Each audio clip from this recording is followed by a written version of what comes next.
हमारे यानी winning team के बल्लेबाजों की, तो विनिंग टीम के बल्लेबाजों द्वारा गजब की बल्लेबाजी हुई है।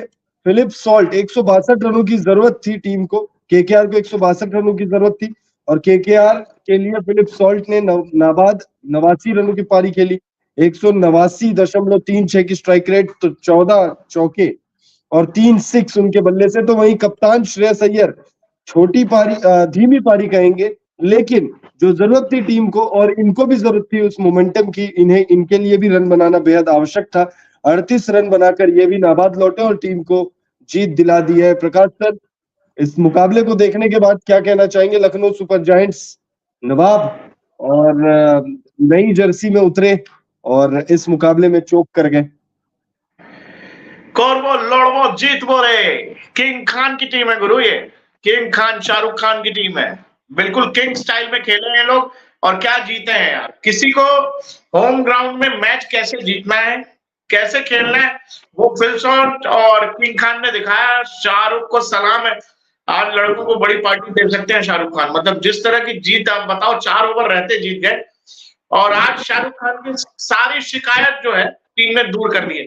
25 करोड़ में खरीदा था ना उसको, 25 करोड़ में खरीदा है मिचेल स्टार्क को, वो दिक्कत भी दूर हो गई। आज किंग भाई अपना चाहे तो टीम पर नोट उड़ा सकते हैं ऐसे, और नाचेंगे भी। वो वाली, वो कौन सा गाना है शाहरुख खान का, चल छैया छैया छैया छैया चल छैया छैया, जो इन लोगों का सॉन्ग है ना, कौरवो लड़वो जीतवो।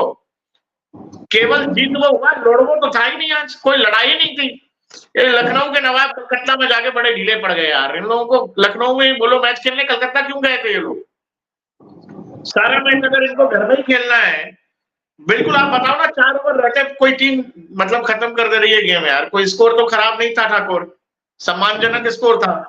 बॉलिंग भी ठीक ठाक है लखनऊ की, कोई बुरी गेंदबाजी लाइनअप नहीं है, लेकिन वही है, चौक हो गए किंग खान के सामने भाई।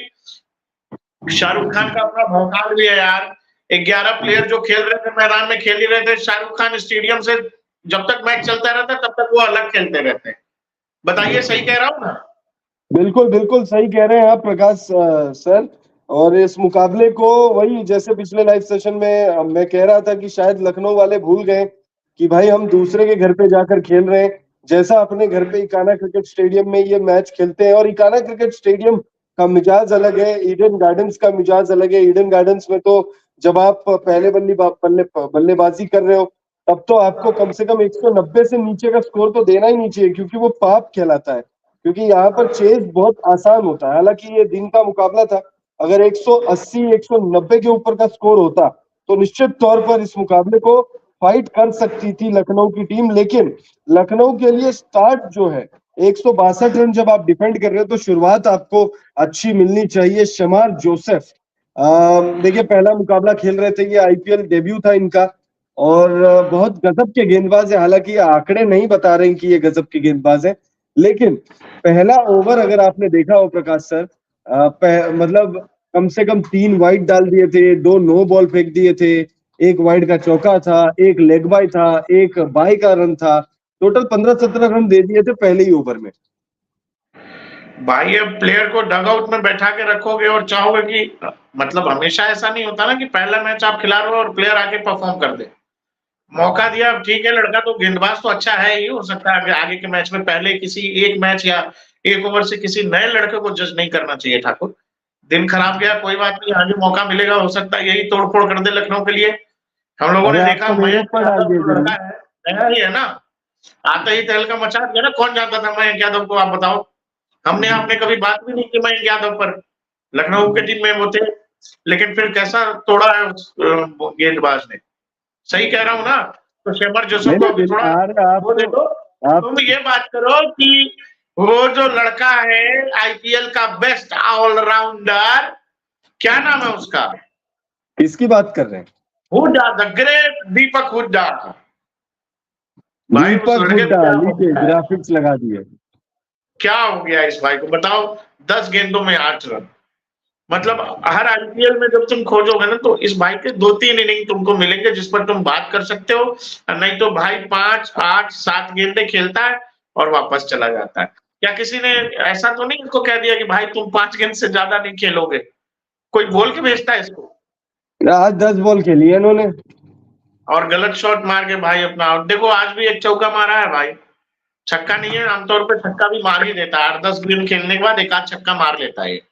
लेकिन फिर इस 8 रन और 10 रन से टीम का कहाँ भला होने वाला भाई।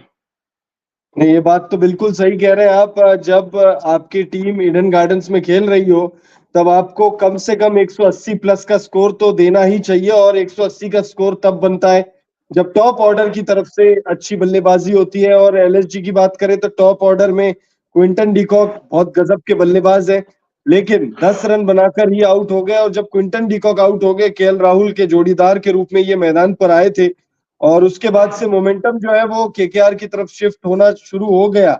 लेकिन जब क्विंटन डिकॉक आउट हुए तब दीपक हुड्डा को मैदान पर भेजा नंबर 3 पर, ये सोचकर कि भाई नंबर ओपनिंग में ये शतक लगा चुके हैं T20 इंटरनेशनल में, तो भाई कुछ करेंगे। लेकिन भाई जो है वो कुछ कर नहीं पाए, उसी वजह से 161 रन मात्र बना पाई एलएसजी, और 162 रन चेस करने थे टीम को। केकेआर को इस मुकाबले को जीतने के लिए 162 रन चाहिए थे। हर्षित क्या कहेंगे, हर्षित राणा ने भी अच्छी गेंद, मतलब इनसे उम्मीदें बहुत थी। हर्षित राणा, दो दो राणा, टीम के पास दो राणा है, एक हर्षित राणा और एक नीतीश राणा। और लगातार ये सवाल उठ रहे हैं कि भाई दोनों राणा, इस मुकाबले से पहले भी ये कहे जा रहे थे कि दोनों राणा खेलेंगे। एक ही राणा जी खेले इस मुकाबले को, और हर्षित राणा ने 4 ओवर में 35 रन खर्च किए।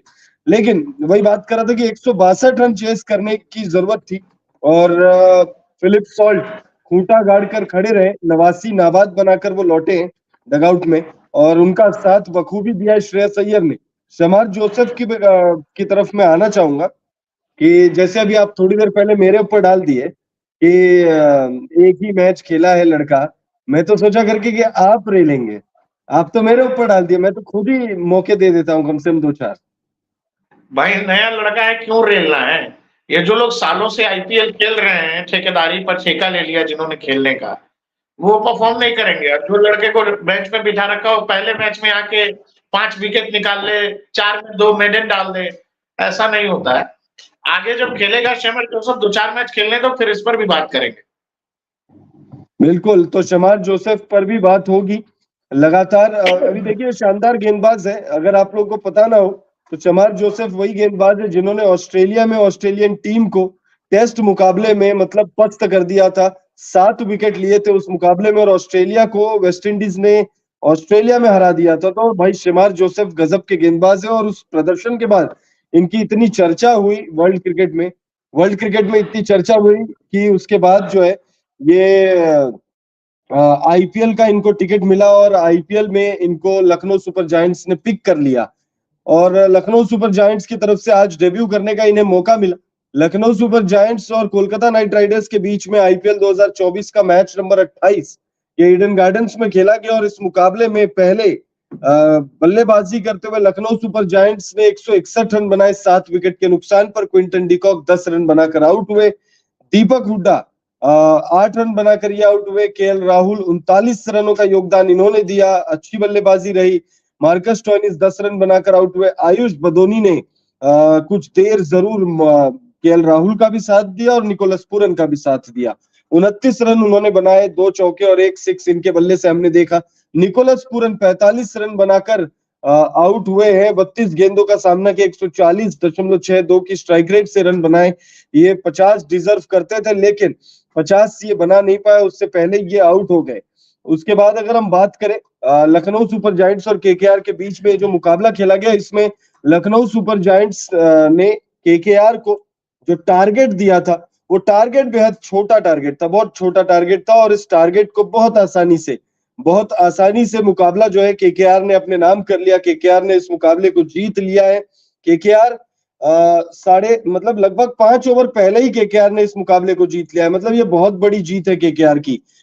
जब आप 162 रन डिफेंड कर रहे हो, मतलब टारगेट क्या कहते हैं, पीछा कर रहे हो, और उस मुकाबले को अगर आप लगभग 5 ओवर पहले ही जीत लेते हो, तो ये बहुत बड़ी अचीवमेंट है टीम के लिए। और इस जीत के साथ ही टीम जो है पॉइंट्स टेबल पर भी नंबर 2 पर पहले भी थी, वैसे नंबर 2 पर अभी भी है। ऐसा कोई खास बदलाव हुआ नहीं है पॉइंट्स टेबल पर कि इस जीत के साथ नंबर 1 पर आ गई है। ये बात अलग है कि केकेआर और राजस्थान रॉयल्स के बीच में इस सीजन इस सीजन केकेआर और राजस्थान रॉयल्स के बीच में जबरदस्त जंग हमें देखने को मिल रही है। राजस्थान रॉयल्स इस समय नंबर 1 पर है और केकेआर की जो टीम है वो नंबर 2 पर आ गई है। मिचेल स्टार्क की बात करें तो मिचेल स्टार्क को 25 करोड़ रुपए दिए हैं और लगभग 25 करोड़, पूरे 25 करोड़ नहीं तो, लेकिन खराब गेंदबाजी इस सीजन वो करते आ रहे थे लगातार। पिछले 4 मुकाबलों में वो 11 से ज्यादा की इकोनॉमी से वो गेंदबाजी कर रहे थे, लेकिन आज के मुकाबले में अच्छी गेंदबाजी उनकी तरफ से हमें देखने को मिला। 3 विकेट उन्होंने लिए और केकेआर को बहुत शानदार पोजीशन पर लाकर खड़ा कर दिया मिचेल स्टार्क ने। मिचेल स्टार्क ने गजब की गेंदबाजी की। आप लोग भी बताइए हमें कि आप लोगों को क्या लगता है कि क्या मिचेल स्टार्क अब लगातार इसी तरीके से गेंदबाजी करते जाएंगे या फिर ये वन मैच वंडर वाला कोई सिचुएशन क्रिएट होगा मिचेल स्टार्क की तरफ से? क्योंकि मिचेल स्टार्क को देखिए बहुत ज्यादा पैसे दिए गए हैं, बहुत ज्यादा उम्मीदों के साथ शाहरुख खान ने अपनी टीम में शामिल किया है, केकेआर ने अपनी टीम में शामिल किया है और हमने ऑक्शन में भी देखा था कि किस तरह से गौतम गंभीर बहुत ज्यादा एग्रेसिव थे जब मिचेल स्टार्क के नाम की बोली हो रही थी।